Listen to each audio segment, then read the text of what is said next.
Voici un autre flash que j'ai très précisément ressenti très fort que j'ai là maintenant. C'est concernant la Grande-Bretagne.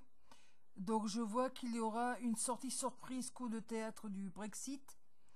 Tout ça proviendra donc des réseaux sociaux où nous verrons tout un réseau d'internautes se constituer sur les réseaux sociaux classiques tels que nous les avons maintenant, style Facebook et surtout Twitter, qui découvriront des failles au sein de la Constitution européenne concernant le Brexit, style invalidation du Brexit lui-même,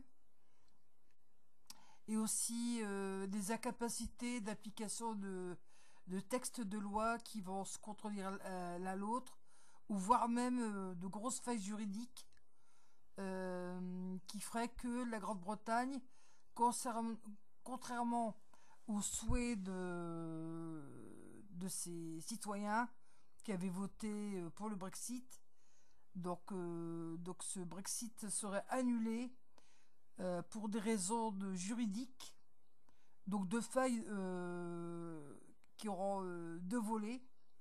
Il y en a, comme je vous ai dit, ce sera de la part d'internautes britanniques des sujets de Sa Royale Majesté, donc qui vont trouver des failles, qui vont trouver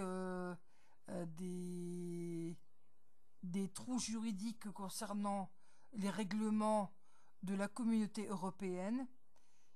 Donc ce sera véritablement un coup de théâtre, ce sera une surprise, et je pense que ça pourrait avoir lieu. Donc le début de l'investigation, on commencerait éventuellement à en avoir quelques petites bribes de nouvelles, j'irai en avril, mais ça pourrait éventuellement éclater fin mai et atteindre son paroxysme au mois de juin.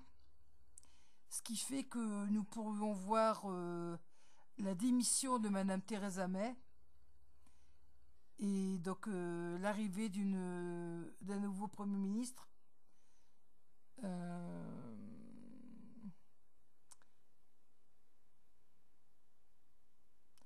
Donc concernant le nouveau Premier ministre, par contre, au même titre qu'il y a eu un renouvellement en France concernant Macron, je pense que la nouvelle personnalité qui sera Premier ministre proviendra d'un nouveau parti politique anglais, voire même d'un mouvement, donc similaire un petit peu à la façon dont s'est constitué En Marche en France. Je pense que ce sera un mouvement similaire, un mouvement politique citoyen anglais tout à fait nouveau, donc avec des têtes nouvelles, et ce sera une personne de la catégorie d'âge de notre président. Donc j'irais une personne de 40-45 ans. Donc là par contre il y aurait une hésitation entre un homme et une femme.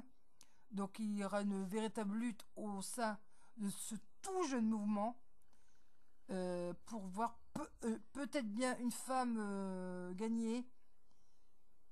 Donc ce serait à nouveau une femme qui succéderait à Madame May.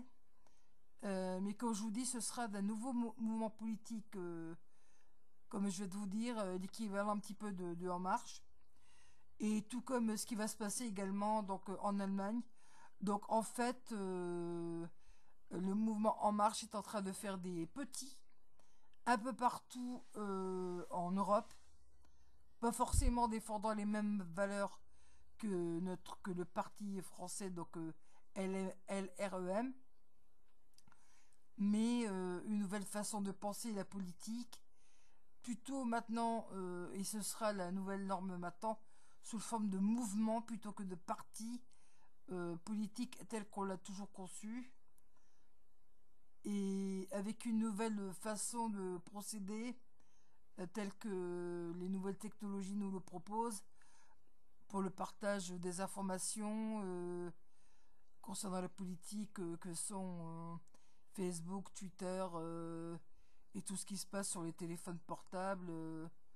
Donc voilà, c'était mon ressenti vis-à-vis de la sortie du Brexit. Comme je dis toujours, normalement, je dis toujours que je ne date jamais les prédictions, mais là, c'est vraiment un ressenti extrêmement fort. Donc, je vois la scène, donc je suis en train de regarder Sky News, et d'un seul coup, je vois l'image de Madame May qui est en tailleur clair, le visage assez défait. Euh, Elle soulève comme ça son bras, style, elle veut éviter les caméras, la presse, pour pas qu'on la surprenne en état de faiblesse au niveau de l'expression du visage. Parce qu'évidemment, suite à ce coup de tonnerre-là, c'est sûr qu'elle n'aura pas la face glorieuse et victorieuse. Et voilà, donc c'est ce que je vois. Merci de m'avoir écouté.